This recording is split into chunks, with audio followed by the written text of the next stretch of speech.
I still cannot sleep properly. When I close my eyes at night, that place comes rushing back to my mind. That smell of rotting water, that darkness, that sound. A sound that was like a human, but wasn't human. I know this sounds strange to say, but what I saw that day, I still haven't been able to fully understand it. Whether you believe it or not is entirely your choice, but please watch until the very end, because what waits at the end of this video is beyond even the world of your imagination. The story began last October. My friend Rahat told me of a place. Deep inside a remote sub-district of Barisal, there is a village whose name no one wants to take on their lips. The villagers say that if you speak the name of that place, something evil happens. We laughed at that. Rahat said there used to be an old zamindar mansion there. It sank into the river due to erosion. But the local people say that during high tide, a light can be seen beneath the water. A light under the water, inside a sunken house. At first, I thought it was just some local folklore. These kinds of stories always exist among village people. But that day, Rahat showed me an old photograph, taken on a phone, blurry but clear. A bluish glow rising from the middle of the water. I don't know who took the photo. Rahat said a boatman gave it to him. After giving that photo, the boatman never took his boat into that area again, starting from the very next day. We decided we would go. There were 3 of us, me, Rahat, and another friend of ours named Tanvir, who works as a cameraman for adventure tours. Tanvir always says there's nothing to be afraid of. Everything in this world has a scientific explanation. That line didn't serve him well later. We set off on the night of October 17th at 11 p.m. We reached Barisal around dawn. From there, we got into a small boat and headed toward that village. There was fog over the river. The boatman wasn't talking much. When we told him the name of the place, he stopped. He looked at me with his beetle-chewing mouth. He said, "Do you know what is there?" I said, "That's exactly why we're going, to find out." He said nothing more, but he kept rowing the boat, as if talking wasn't his job. Taking us there was his job. We reached the village at 7 in the morning. The place looked completely ordinary. Small houses, rows of betel-nut trees, a vast river beside. But one thing caught my eye. No one in the village was looking at us directly. Everyone would glance once, then turn their face away. A small boy had come close to me, but his mother came and pulled him away. She said nothing with her mouth. She just grabbed the boy's hand and quickly went inside. Rahat said, "They don't know us, that's why." Maybe, but I felt something else, an unease, as if we had come somewhere we were never supposed to come. We found an elderly man. His name was Karim Chacha. He agreed to talk a little more, but he gave us one condition. He would not come with us. He said, "I'll tell you which direction to go, but I will not go. I will never set foot in that place again." We asked why. He stayed silent for a few moments. Then he said, "My son went there once. He came back, but he doesn't speak anymore. He just sits, just sits." Tanvir looked at me. I looked at Tanvir. Rahat was readying his camera. He said, "Let's go. We won't delay." Karim Chacha looked at us one last time.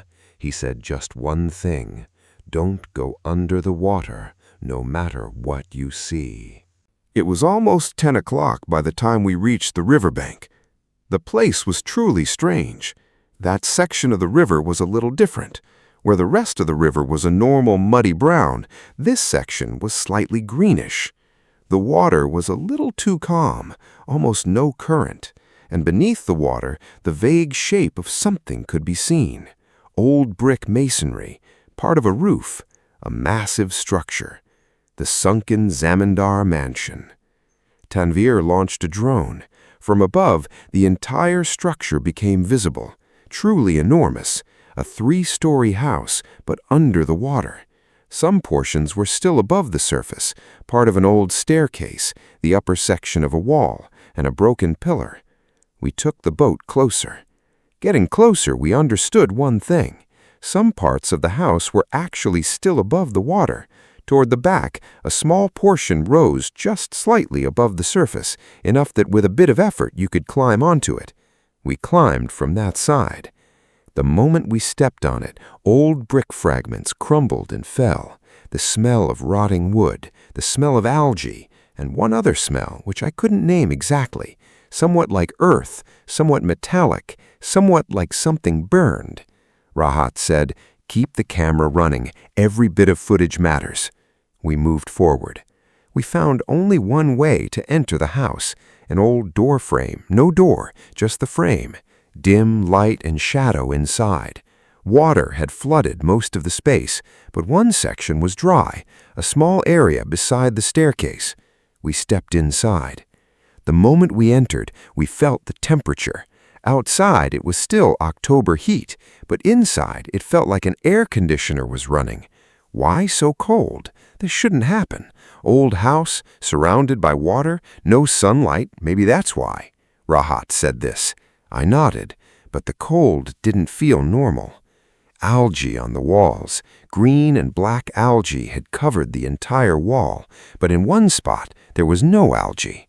One section of the wall was clean, and on it something had been drawn. Tanvir shone his flashlight. Symbols, many symbols, some resembling Bengali letters but not Bengali, some circular patterns, and one large drawing, a figure shaped like a human, but the arms were very long, the hands reaching all the way down to the knees. Rahat took a photo, said, "This must be some old scribbling." I couldn't take my eyes off those symbols. It felt as though someone had drawn them with great care, taking a long time, thinking deeply. We moved forward. We tried to go upstairs. The staircase existed, but it had broken in the middle. Impossible to go up.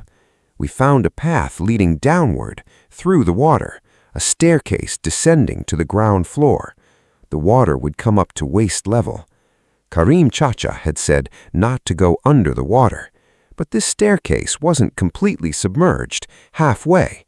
We had brought waterproof torches. Tanvir also had an underwater camera. Rahat said, "We'll go down a little, just to look." I said, "Okay." That was where the mistake was made.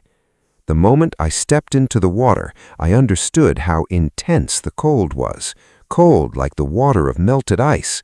In October, river water in Bangladesh shouldn't be this cold. It isn't normally, but this was different. We descended slowly. The water rose to our waists. In the torchlight, the room below became visible. A large hall. The ceiling was almost touching the water. If we'd bent our heads down a little, we could get inside. We went in. The hall was unbelievably large from the inside. From outside, the house had seemed a certain size, but the inside was larger than that. How was this possible?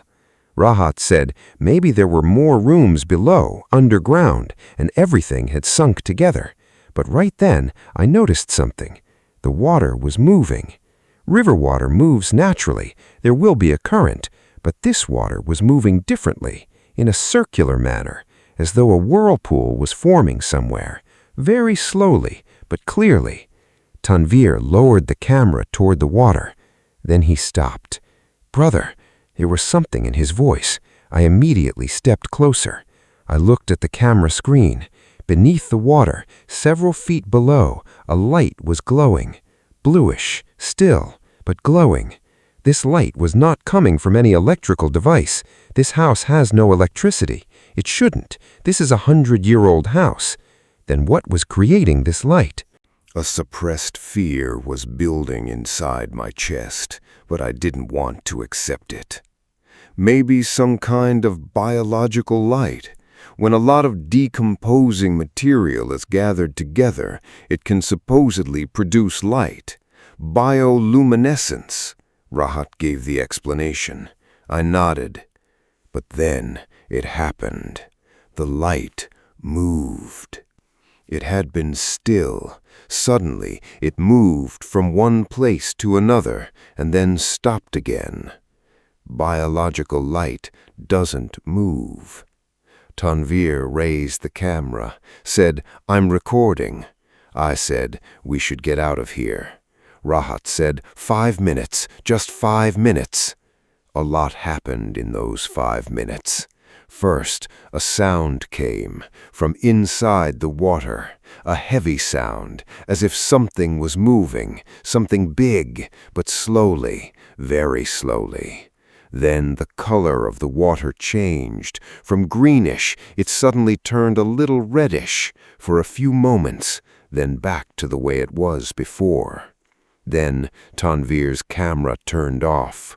It had charge. We had checked. It had 25% charge. Still, it shut off.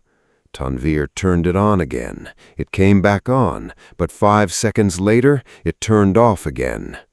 Rahat's signal lost signal. The signal had already been weak in this area, but it suddenly dropped to absolute zero. Not just that, the compass started spinning in the wrong direction. Rahat had brought a compass out of old habit. It was spinning. It wouldn't stop. I said, "Let's get out." This time, no one objected. But we couldn't find the way out.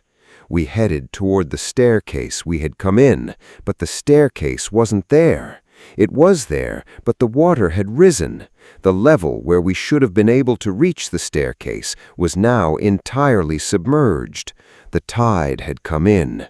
Karim Chacha had said that during high tide, a light could be seen beneath the water. We had come during high tide, like fools. During high tide, the water rises. The water inside the house would rise too. We were trapped. Rahat tried to climb upward, but the upper staircase was broken. Tanvir tried to climb the wall. Old bricks crumbled away. I spotted an opening in the wall, like a window space, small, but a person could pass through. I moved toward it. Then the sound came, the sound of breathing, a heavy breathing sound, not ours. The three of us were standing completely still and silent, but the breathing sound was coming from beneath the water. Tanvir lowered the camera toward the water. This time the camera didn't turn off. I looked at the screen, that bluish light beneath the water, but now the light was close, very close, and beside the light, a shape, a large shape, like a human, but larger than a human, and the arms were very long, just like the figure drawn on the wall. Rahat was about to scream. I pressed my hand over his mouth. I whispered, "Don't make a sound." Tanvir pulled the camera away. The three of us were standing with our backs pressed to the wall. The water was slowly rising. It had reached our chests. The shape beneath the water was moving, coming upward, pointed toward that opening in the wall. All three of us moved in that direction together, walking through the water. Our legs wouldn't lift properly. The cold was numbing our feet. Rahat was about to fall. Tanvir caught him. I went ahead and climbed up to the window opening. The gap was so small that we'd have to squeeze through chest first, but we could get out. Rahat went first. He got out. Tanvir was going. I looked back. From inside the water, a hand was rising up. Long, very long, like a human hand, but the fingers were much longer, and at the tip of each finger there was something that glimmered faintly in the water. Tanvir got out. I leaped up and grabbed the window frame. My back scraped against it. I felt the pain. I got out. Outside, All three of us ran toward the boat. We didn't look back, we just ran. We got into the boat and told the boatman, "Go." The boatman looked at us, said nothing. He released the boat. We returned to the village. We told Karim Chacha everything. He said nothing. He just nodded, as if he already knew this was going to happen. I asked, "What was that thing?" He said, "I don't know, but before that house sank, the zamindar sahib, his family, his servants, all of them, not a single body was ever found." I asked, "How did it sink? River erosion?" He shook his head. "No. That night the river was calm. There was no storm. There was no flood. People just woke up the next morning to find the house was gone." We returned to Dhaka the following day. Sitting on the train, Tanvir was checking the footage. Most of it was fine, but the moment when we saw the light beneath the water, that section was missing. It hadn't recorded. Just a few seconds of white light, then normal footage again. But at the end of the footage, there was something. The moment I had looked back and was climbing out through the window, Tanvir's camera was running at that point. He had been recording from outside. In the footage, you could see me climbing out, but behind me, through the window opening, a hand was trying to grab my leg, a long hand. I hadn't felt that hand, but the camera caught it. I never wanted to speak about what came next, but I will. 3 days after we returned, Rahat called me at 2 in the morning. His voice sounded strange. It was trembling. He said, "Are you at home right now?" I said, "Yes." He said, "Close your windows." I asked why. He said, "I'm looking right now through my home window, outside on the street. There's a person standing there, very tall, and the arms." The call dropped. I called him back. He didn't answer. I sent a message. A reply came a long time later. Just one word: "I'm fine." I met Rahat the next day. He spoke, he smiled, but something in his eyes had changed, exactly like Karim Chacha's son. Just sitting there. I went on Google Maps to search for that place. The place doesn't exist. The village is there, but that specific bend in the river where the house is sunken, that spot on the map is just an empty space. In satellite view, a blurry smudge, as if it had been deliberately blurred. I checked the GPS logs on our phones. The data from that time doesn't exist. On all 3 of our phones, during the several hours we were there is no location data at all. The phones were there, but the tracker had stopped working. For those few hours, on the map of the world, we did not exist. I didn't want to make this video, but last week I looked through my own window at home. On the street, at 3 in the morning, a long shadow, standing there, not moving, but looking upward toward my window. I pulled the curtain shut. The next morning, I went down to the street. On the concrete of the road, in that very spot, something had been drawn, a circular pattern and a shape with long arms, and something written, not in Bengali, but in some other script. I don't recognize that script, but it was like the drawing on the wall, exactly the same. I still don't know what we actually saw that day. Maybe it is the mystery of an old house which science will one day explain. Maybe the result of that zamindar's experiments is still alive down there beneath that sunken house. Maybe we had seen something that we were never meant to see. And maybe it isn't only there anymore. Maybe it has followed us back here, on my street, beneath my window, inside my sleep. I don't know. All I know is that since that night, my handwriting has changed. I hadn't noticed it. One day my sister said, "Why has your handwriting changed so much?" I looked. In my writing, strange symbols keep appearing, ones I didn't write. I mean, I did write them, but I don't know when. Those symbols look exactly like the drawings on that wall. Even today, I haven't been able to understand what truly happened that day, and even today, I'm afraid to think about it. Has that thing let me go, or is it still with me, even now, every single night?